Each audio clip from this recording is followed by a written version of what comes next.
চোখের সামনে দিয়ে ডিবি হারুন বউ পরিবার নিয়ে যুক্তরাষ্ট্রের টেক্সাসে চলে গেলেন। আমাদের দেশের লাখ লাখ সেনাবাহিনী, পুলিশ প্রশাসন আর উপদেষ্টারা তার একটা চুলও ছিঁড়তে পারল না। অথচ একজন উপদেষ্টা আছেন যিনি সাকিব আল হাসানকে দেশে ফিরতে দেননি বলে ঢাকঢোল পিটিয়ে ফেসবুক যুদ্ধে নেমেছেন। মানে কত বড় নির্লজ্জ হলে নিজেদের ব্যর্থতার দায় আড়াল করে আবার বড় বড় কথা বলা যায়। আমাদের আরেক উপদেষ্টা আসিফ নজরুলের কথাই ধরুন। নিজের শাশুড়ির অপকর্ম আর দেশের সার্বিক পরিস্থিতি দেখার পরেও তিনি ভান ধরে বসে থাকবেন যেন কিছুই হয়নি। ওনার শাশুড়ি গণহত্যার কারিগর হাসিনার জন্মদিন উদযাপন করবে, কিন্তু তিনি কিছুই দেখবেন না। যাই হোক, প্রসঙ্গ অন্যদিকে ঘোরাবো না। এই ভিডিওতে আলোচনা করব ডিবি হারুনকে নিয়ে, কিভাবে কার সাহায্যে তিনি পালালেন। আসুন দেখে নেই। ছাত্র জনতার গণ অভ্যুত্থানে আওয়ামী সরকার পতনের পর থেকে পলাতক রয়েছেন ঢাকা মহানগর পুলিশের গোয়েন্দা বিভাগের সাবেক অতিরিক্ত কমিশনার ও আলোচিত সমালোচিত পুলিশ কর্মকর্তা হারুনুর রশিদ। দীর্ঘদিন পর এবার খোঁজ মিলেছে তার।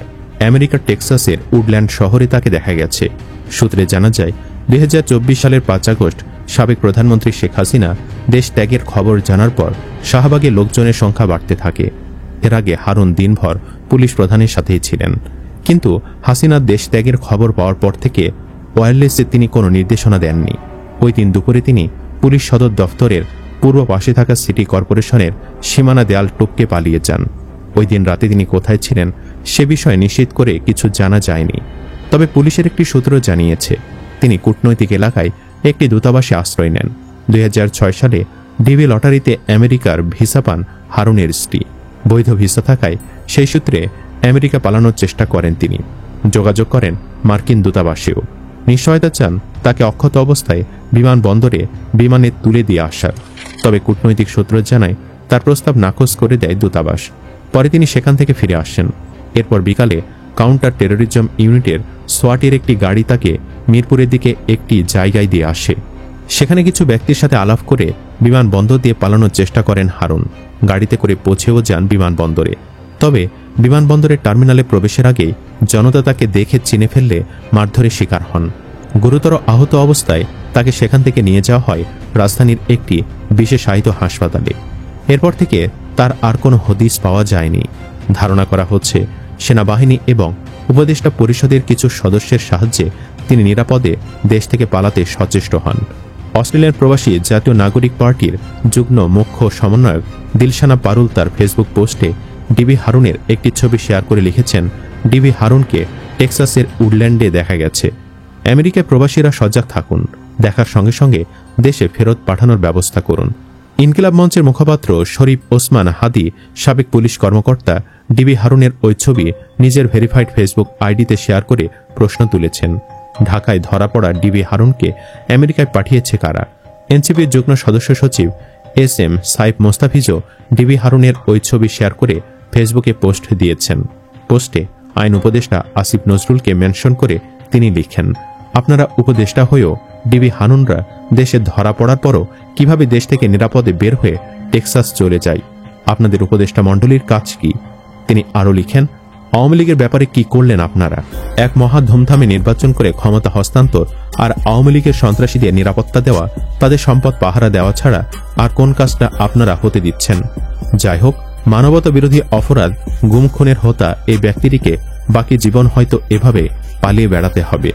যুক্তরাষ্ট্রের মতো একটি ব্যয়বহুল দেশে বাংলাদেশে 3য় গ্রেডের চাকরি করে সর্বসাকুল্যে 80,000 টাকার কিছু কম বেতন নিয়ে কিভাবে তারা বছরের পর বছর জীবন যাপন করে, এই প্রশ্ন কি কেউ কখনো করে? অবশ্য হারুনের সপরিবারে মার্কিন নাগরিকত্ব রয়েছে। বেশ আগে হাসিনা সরকারের প্রভাব খাটিয়ে V1 এর আওতায় তিনি মার্কিন নাগরিকত্ব বাগিয়ে নিয়েছিলেন। যুক্তরাষ্ট্রের নিউ ইয়র্ক অঙ্গরাজ্যের নিউ হাইড পার্ক এলাকায় স্ত্রীর নামে $5 মিলিয়ন একটি বাড়ি কিনেছিলেন হারুন। ওই সময় হারুনের স্ত্রীর বিপুল অর্থ লেনদেন শনাক্ত করে এর তদন্ত করেছিল FBI। এরপরে কি হয়েছিল তার কোনো সঠিক তথ্য আর পাওয়া যায়নি। ডিবি হারুনকে কারা সেফলি দেশ থেকে পালাতে সাহায্য করেছে সেটা এখন জানা গুরুত্বপূর্ণ। প্রশাসনে যারা আছেন, যারা এসব বিষয় নিয়ে কাজ করেন, তাদেরকে ধরলেই সবকিছু পরিষ্কার হয়ে যাবে। বর্তমান সরকারের কোন কোন উপদেষ্টা হারুনকে এভাবে বের হতে তদবির করেছেন সেটাও খতিয়ে দেখে জানতে হবে। বিমানবন্দরে এত চেকিং পয়েন্ট পার করে কিভাবে এই কুলাঙ্গার সেফলি দেশ ত্যাগ করতে পারে তাও তদন্ত করে দেখতে হবে। ডিবি হারুন, বিপ্লব কুমাররা এভাবে পার পেয়ে গেলে চুনোপুটি সহ অন্যদেরকে সাধারণ দুর্বল মামলায় গ্রেফতার করলে পরে জামিনে এরাও বের হয়ে আসছে। আদতে বিচারের নামে ভাওতাবাজি শুরু হয়েছে। যেখানে এতদিন আওয়ামী লীগ সহ সহযোগী সংগঠনের সব কুকর্মকারীদের সাজা নিশ্চিত করা দরকার ছিল, কিন্তু তা তো হলোই না, বরং কুলাঙ্গারগুলো প্রকাশ্যে এখন মিছিল মিটিং করছে, আবার হুমকি ধামকিও দিচ্ছে। সবকিছুর দায় বর্তমান সুশীল সরকারের। এত সুশীলতা দিয়ে আপনি দেশ চালাতে পারবেন না। উল্লেখ্য, 2011 সালে জাতীয় সংসদের সামনে এক মিছিলে তৎকালীন বিরোধী দলীয় চিফ হুইপ জয়নাল আবেদিন ফারুককে মারধরের ঘটনায় প্রথম আলোচনায় আসেন পুলিশ কর্মকর্তা হারুনুর রশিদ। তখন তিনি ডিএমপির তেজগাঁও বিভাগের উপকমিশনার ছিলেন। ঘটনার সময় জয়নাল আবেদিন ফারুককে ধাওয়া করে জামা খুলে নেওয়ার ছবি এবং ভিডিও বিভিন্ন সংবাদ মাধ্যমে ছাপা হলে তা ভাইরাল হয়। এরপর থেকে হারুনের প্রভাব ছড়িয়ে পড়ে পুলিশ বিভাগে। নেতিবাচক বিভিন্ন কর্মকাণ্ডে তার নাম আসতেই থাকে। বিশেষ করে ডিবিতে মানুষকে তুলে নেওয়া, বিরোধী দলের আন্দোলনে বোমা উদ্ধারের প্রহসন, হেফাজতে নির্যাতন, আপত্তিকর ভিডিও ছড়িয়ে দেওয়ার ভয় দেখিয়ে টাকা আদায় ইত্যাদি অভিযোগে তিনি ব্যাপক সমালোচিত হন।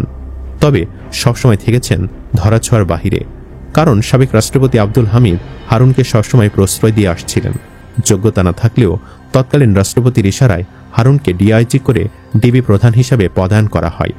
ঢাকা মহানগর গোয়েন্দা পুলিশের দায়িত্ব পাওয়ার পর ডিবি অফিস পরিচিতি পায় হারুনের ভাতের হোটেল হিসেবে। এর কারণ হারুন তার কার্যালয়ে অভিযোগ নিয়ে আসা বিভিন্ন জনকে দুপুরে খাওয়াতেন। সেসব ছবি নিজের ফেসবুকে শেয়ার করে তিনি আলোচনার জন্ম দেন। নারায়ণগঞ্জের পুলিশ সুপার থাকাকালে পার্টেক্স গ্রুপের চেয়ারম্যান এম.এ. হাশেমের ছেলে ও আম্বার গ্রুপের চেয়ারম্যান শওকত আজিজ রাসেলের স্ত্রীর সন্তানকে ধরে নিয়ে যায় হারুন। চাঁদা দিতে রাজি না হয় এই কাণ্ড ঘটানো হয়। জানিয়ে তখন দেশজুড়ে তোলপাড় শুরু হয়। সর্বশেষ 31 জুলাই বৈষম্য বিরোধী ছাত্র আন্দোলনের সমন্বয়কদের মিন্টো রোডে ধরে আনার ঘটনায় ডিবি থেকে সরিয়ে দেওয়া হয় হারুনকে। 5 আগস্ট আওয়ামী লীগ সরকার পতনের পর আত্মগোপনে চলে যান। এদিকে পতিত সরকার পতনের পর হারুনের বিরুদ্ধে সবথেকে বেশি মামলা হয়েছে।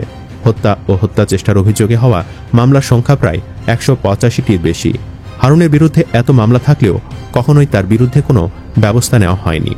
ছাত্র জনতার আন্দোলনে আওয়ামী লীগ সরকারের পতনের পর বিএনপির এক শীর্ষ নেতার সঙ্গে যোগাযোগের চেষ্টা করছেন আলোচিত পুলিশ কর্মকর্তা হারুনুর রশিদ।